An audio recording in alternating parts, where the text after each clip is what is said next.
Hello বন্ধুরা, আপনারা কেমন আছেন? আজকে আমরা সংখ্যার ধারণা অধ্যায়ের পার্ট 2 আলোচনা করব। অর্থাৎ গত ক্লাসে আমরা মৌলিক সংখ্যা পর্যন্ত আলোচনা করছি। আজ আমরা মৌলিক সংখ্যা কিভাবে চেনা যায় সেটি সম্পর্কে আলোচনা করব। মৌলিক সংখ্যা চেনার জন্য আমাকে প্রথমেই জানতে হবে যে বিভাজ্যতা, সংখ্যাটি ভাগ যায় কি না। যদি কোনো কিছু দিয়েই ভাগ না যায় তাহলেই সংখ্যাটি কেবল মৌলিক, আর যদি ভাগ যায় তাহলে সংখ্যাটি মৌলিক নয়। তো এর মধ্যে আমাদের মৌলিক সংখ্যার মধ্যে দেখা যাচ্ছে যে 2 আছে। তো 2 কিন্তু হচ্ছে একমাত্র জোড় মৌলিক সংখ্যা। তাছাড়া আর অন্য কোনো সংখ্যা, কোনো জোড় সংখ্যা মৌলিক নয়। এখন যদি আমরা 2, 3, 4, 5, 6, 8, 9, 11, 7, 13 এগুলো দ্বারা যদি ভাগ করা বুঝতে পারি, যে দেখেই বুঝতে পারি যে এগুলো দিয়ে যে কোনো সংখ্যা বিভাজ্য হয়, তাহলে সংখ্যাটি মৌলিক নয়। আর যদি বিভাজ্য না হয় তাহলে সংখ্যাটি মৌলিক। এখন আমরা শিখব 2 দ্বারা বিভাজ্য। যে কোনো জোড় সংখ্যাই কিন্তু 2 দ্বারা বিভাজ্য। কাজেই বন্ধুরা, যে কোনো জোড় সংখ্যা কখনোই মৌলিক সংখ্যা নয়। একমাত্র 2 হচ্ছে জোড় মৌলিক সংখ্যা। 3 দ্বারা বিভাজ্য। 3 দ্বারা, 6 দ্বারা এবং 9 দ্বারা বিভাজ্যর শর্ত একই। কোনো সংখ্যার অঙ্কগুলোর যোগফল যদি 3 দ্বারা বিভাজ্য হয় তাহলে পুরো সংখ্যাটি 3 দ্বারা বিভাজ্য। আবার কোনো সংখ্যার অঙ্কগুলোর যোগফল যদি 6 দ্বারা বিভাজ্য হয় তাহলে পুরো সংখ্যাটি 6 দ্বারা বিভাজ্য। একইভাবে 9 এর শর্ত তাই। কিন্তু আমি 6 এর নিচে একটা দাগ দিয়েছি। তো এই দাগ দেওয়ার অর্থ হলো যে 6 যেহেতু একটি জোড় সংখ্যা, তো 6 কেবল জোড় সংখ্যাগুলোকেই ভাগ করবে।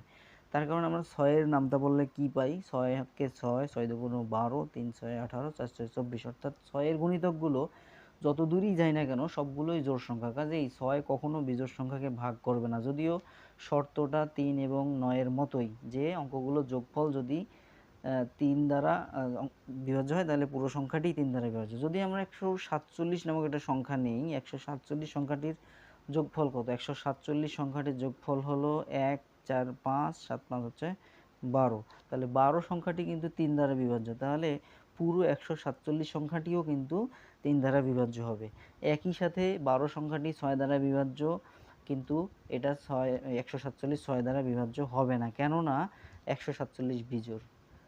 এভাবে আমরা 3 দ্বারা বিভাজ্যের শর্ত জানতে পারি। এই বিভাজ্যতা দিয়ে আমরা যে কোনো বড় বড় ঐকিক নিয়ম এবং বড় বড় কাটাকাটি খুব নিমেষেই করতে পারি। কাজেই বন্ধুরা, এই বিভাজ্যতার শর্তগুলো খুব মানে কষ্ট হলেও আপনারা অবশ্যই মনে রাখবেন। তারপর 4 দ্বারা বিভাজ্য। তো 4 দ্বারা বিভাজ্যর শর্ত হলো শেষের দুটি ডিজিট যদি 4 দ্বারা বিভাজ্য হয় তাহলে পুরো সংখ্যাটি 4 দ্বারা বিভাজ্য। আমরা যদি একটা র্যান্ডম সংখ্যা নেই 16, তারপর হচ্ছে 72, 16,172, এখানে 72 হচ্ছে 4 18 72। কাজেই 4 দ্বারা বিভাজ্য হয় শেষের দুটি ডিজিট। কাজেই 16,172ও 4 দ্বারা বিভাজ্য হবে। আমাদের যদিও 4 দ্বারা বিভাজ্য আমাদের প্রয়োজন পড়ে না তেমন, তার কারণ যে সংখ্যাটি 4 দ্বারা বিভাজ্য হবে সেটা একই সাথে 2 দ্বারাও বিভাজ্য হবে। আমরা সেইটাকে 2 দ্বারা বিভাজ্য দিয়ে ছোট করে নিতে পারি। এরপর আমরা একটা মোস্ট ইম্পর্টেন্ট বিভাজ্য, সেটা হচ্ছে 5 দ্বারা বিভাজ্য। সংখ্যার কোনো সংখ্যার শেষে যদি 0 এবং 5 থাকে তাহলে সংখ্যাটি অবশ্যই 5 দ্বারা বিভাজ্য। কেন বন্ধুরা? তার কারণ হচ্ছে 5 এর নামতা যদি আমরা পড়ি, তো 5 1 5, 5 2 10, 3 5 15, 4 5 20, অর্থাৎ 5 এর নামতা পড়লে শেষে 5 এবং শেষে 0 এরকম সংখ্যাই আসবে। কাজেই সেই সংখ্যাগুলোই 5 দ্বারা বিভাজ্য হবে। এরপর আমরা 6 দেখেছি। 7 বন্ধুরা, এরকম কোনো নিয়ম আবিষ্কার হয়নি, আমাদের 7 দ্বারা শুধু ভাগ করে দেখতে হবে, যদি না যায় তাহলে গেল না। কিন্তু 11 দ্বারা ভাগের একটা মজার সূত্র আছে, সেটা হলো কোনো সংখ্যার জোড় অবস্থান ও বিজোড় অবস্থানের অঙ্কগুলোর যোগফল সমান হলে সংখ্যাটি 11 দ্বারা বিভাজ্য। সমান বলতে আমরা যদি 121 একটা সংখ্যা দেখি, 121, তাহলে এই যে এখানে 3টা ডিজিট, তা এটাকে যদি আমরা প্রথম ডিজিট, দ্বিতীয় ডিজিট, তৃতীয় ডিজিট হিসেবে কল্পনা করি, তাহলে প্রথম আর তৃতীয় পজিশনে আছে দুইটা 1, যেটার যোগফল হচ্ছে 2, আর মাঝখানে একাই 102 সমান হয়ে গেছে। কাজেই এইটা অবশ্যই 11 দ্বারা বিভাজ্য হবে। তাহলে বন্ধুরা, শর্তটা হচ্ছে যে কোনো সংখ্যা যদি তার জোড় অবস্থান এবং বিজোড় অবস্থানের ডিজিটগুলোর যোগফল সমান হয় তাহলে সংখ্যাটি 11 দ্বারা বিভাজ্য। এই 11 দ্বারা বিভাজ্যতা দিয়ে 35তম বিসিএস, যেটা ইতিহাসের সবচেয়ে কঠিন বিসিএস, সেই থেকেও একটা লসাগু গোসাগুয়ের প্রশ্ন আসছিল। কিন্তু অনেকেই হয়তো বা 11 দ্বারা বিভাজ্যের সূত্রটা না জেনে কাটাকাটি করতে আমাদের অনেক হিমশিম খেতে হয়েছে।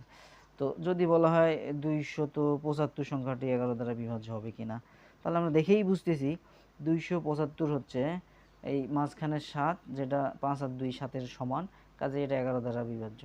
আবার যদি বলি আমরা 253 সংখ্যাটি কি, সেটিও কিন্তু বন্ধুরা 11 দ্বারা বিভাজ্য। 3 আর 2 5, যেটা একাই 5-এর যোগফলের সমান। এরপর হচ্ছে পৌনপুনিক, যেটা অনেক মজার একটা টার্ম, যেটা থেকে গত 45তম বিসিএসেও একটা প্রশ্ন, 45 কি 44, আমি দুঃখিত, আমি সঠিক বলতে পারছি না, তবে এই 2 বিসিএসের মধ্যেই একটা রিটেন অঙ্ক এসেছিল। তারপর একটা প্রিলিতে অনেক আগে 32তম বিসিএসে একটা প্রশ্ন আসছিল পৌনপুনিক থেকে। আবার আগে 35তম বিসিএসের আগে অনেক সময় সরল অঙ্ক একটি আসতো, সেখানে পৌনপুনিকের একটা ভালো ব্যবহার আছে। তো পৌনপুনিক সম্পর্কে আমাদের ক্লিয়ার ধারণা থাকতে হবে। পৌনপুনিক জিনিসটা কি? পৌনপুনিক হচ্ছে পূর্ণ আগমন, অর্থাৎ একটি সংখ্যা যদি ভাগ করার পর বা যে কোনোভাবে দশমিকের পর বারবার আসে, তাহলে সেটাকেই বলা হয় পৌনপুনিক। একটি সংখ্যার ভাগফলে যখন এক বা একাধিক ডিজিট বারবার আসে, তখন এই চিহ্নটি, অর্থাৎ যে কোনো ডিজিটের উপর একটা ফোঁটা দিলে যা হয় সেটাকে পৌনপুনিক বলে। অর্থাৎ ফোঁটা দেওয়ার পর সেই ডিজিটটা বারবার আসছে বলে বিবেচনা করা হয়। অর্থাৎ 2 2 2 এরকম যদি থাকে, সেটাকে আমরা 0.2 উপর ফোঁটা, অর্থাৎ এই ফোঁটা দিয়ে, যেমন ছোটো বাচ্চাদের ভূতের আঁচড় বা নজর থেকে না লাগে যেন সেটা ফোঁটা দেওয়া হয় কপালে, একইভাবে এটাকে আমরা মনে রাখতে পারি, এটা দিয়ে বন্ধ করা হয়। কি বন্ধ করা হয়? এটার বারবার আগমন বন্ধ করা হয়। তো এরকম সংখ্যাকেই বলে পৌনপুনিক। তবে এখন আমরা জানবো কখন আসে পৌনপুনিক। যখন কোনো সংখ্যাকে 9 দ্বারা ভাগ করা হয়, তখন পৌনপুনিক আসে।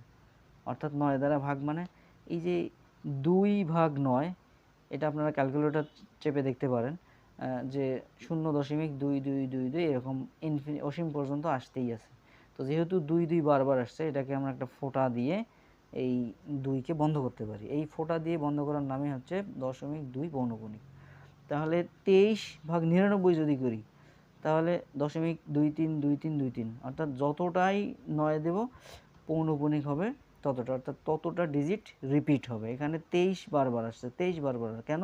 99 দিয়ে ভাগ দেওয়ার ফলে। তাহলে এখন যদি কোনো কিছুর গায়ে পৌনপুনিক থাকে, তখন কি করব আমরা? পৌনপুনিক থাকলে কি করব সেটা আমরা বড় একটা উদাহরণের মাধ্যমে বোঝানোর চেষ্টা করছি আমি। তো আপনারা একটু নিয়মটা দেখে নেন, তাহলে আপনারাও খুব সহজে বুঝতে পারবেন। যেটা হচ্ছে, যতটি পৌনপুনিক থাকবে ততটি 9 দ্বারা ভাগ করতে হবে, অর্থাৎ নিচে ততটি 9 বসবে। পৌনপুনিকের বামে এবং দশমিকের ডানে যতটি ডিজিট থাকবে, নিচে ততটি শূন্য বসবে, এবং উপরে পুরো সংখ্যা থেকে পৌনপুনিক এর বাকি অংশ বিয়োগ করতে হবে। তাহলে বন্ধুরা, এটা যদিও থিওরিটিক্যাল, প্র্যাকটিক্যাল করলেই আমরা বুঝতে পারবো বিষয়টা। একটা আমি সংখ্যা নিয়েছি, সেটা হলো 2.352073। এখানে দেখেন 0 এবং 3-এর মধ্যে পৌনপুনিক, এর মানে 0 আর 3 শুধু নয়, এখানে পুরা বর্ডার, অর্থাৎ এই জায়গা পর্যন্ত বারবার আসছে জন্য আমরা এটাকে 073 দিয়ে বন্ধ করে দিয়েছি। তো বন্ধ করার পর এটাকে ভাঙবো কিভাবে আমরা? এখানে দেখতে পাচ্ছি আমরা 2টা ফোঁটা থাকলেও পৌনপুনিক কিন্তু আছে এখানে 3টা, অর্থাৎ 073। তার মানে 3-এর উপর 7-এর উপর 0-এর উপর পৌনপুনিক আছে। সে অনুযায়ী যতটা পৌনপুনিক ততটি 9 নিচে নিতে হবে। তো 9 নিচে নেওয়ার পর কি করতে হবে? এখানে দশমিকের পর পৌনপুনিকের আগে, অর্থাৎ দশমিকের ডানে পৌনপুনিকের বামে যতটা ডিজিট আছে ততটির জন্য 0 দিতে হবে। যেমন আমরা দশমিক সংখ্যা যদি ভাঙাই, এটা তুলে দিলে একটা 1, এই ডিজিটের জন্য একটা 0। ঠিক একইভাবে এখানেও পৌনপুনিকের বামে দশমিকের ডানে যতটি ডিজিট ততটি 0 বসাতে হবে। এখানে 3 5 7 3টি ডিজিট, 3টে 0। এরপর পুরো সংখ্যাটি থেকে পৌনপুনিক ছাড়া যা আছে সেগুলো বিয়োগ করতে হবে। সেটি হলো 2 3 5 7। এরপর যা রেজাল্ট আসবে সেটাই হচ্ছে আমাদের পৌনপুনিক ভাঙার পর রেজাল্ট। তবে এত বড় সংখ্যা থেকে বন্ধুরা ঘাবড়ানোর কিছু নেই। পরীক্ষায় আসলে বড় যে এই যে 0.2 3 পৌনপুনিক, এটি ভাঙানো প্রয়োজন হতে পারে। তাহলে কি করব আমরা? এটাকে আমরা প্রথমে পুরো সংখ্যাটা লিখব, তো পৌনপুনিক ছাড়া যা আছে তা বিয়োগ দেব, নিচে পৌনপুনিকের জন্য একটা 9, আর দশমিকের ডানে পৌনপুনিকের বামে একটা কি আছে, ডিজিট আছে, একটা 0 দেব। এভাবে ছোট ছোট সংখ্যাগুলো সরল অঙ্কে এবং পরীক্ষায় এসে যাবে। তো এরপরে আছে আমাদের মূলদ এবং অমূলদ সংখ্যা। তো মূলদ অমূলদ সংখ্যা হচ্ছে মোস্ট ইম্পর্ট্যান্ট একটা টপিক এবং এটা জানার একটা বিষয়। তো বইয়ে বা যে কোনোখানে যেভাবেই আলোচনা থাকুক না কেন, আমি আমার নিজের মতো করে মনে রাখার জন্য একটা টেকনিক আপনাদের বলবো, সেভাবেই আপনারা মনে রাখবেন যে মূলদ সংখ্যা এবং অমূলদ সংখ্যা কাকে বলে।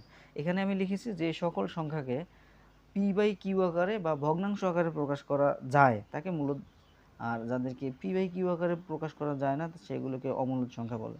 তো এখানে পি বাই কিউ শিখতে গেলে আমাদের অনেক কিছু আবার শিখতে হচ্ছে। কাজেই আমি যেটা বলবো যে যে সকল সংখ্যাকে দশমিক দিয়ে বন্ধ করা যায় না সেগুলোই হচ্ছে অমূলদ সংখ্যা, আর বাদবাকিগুলো অবশ্যই মূলদ।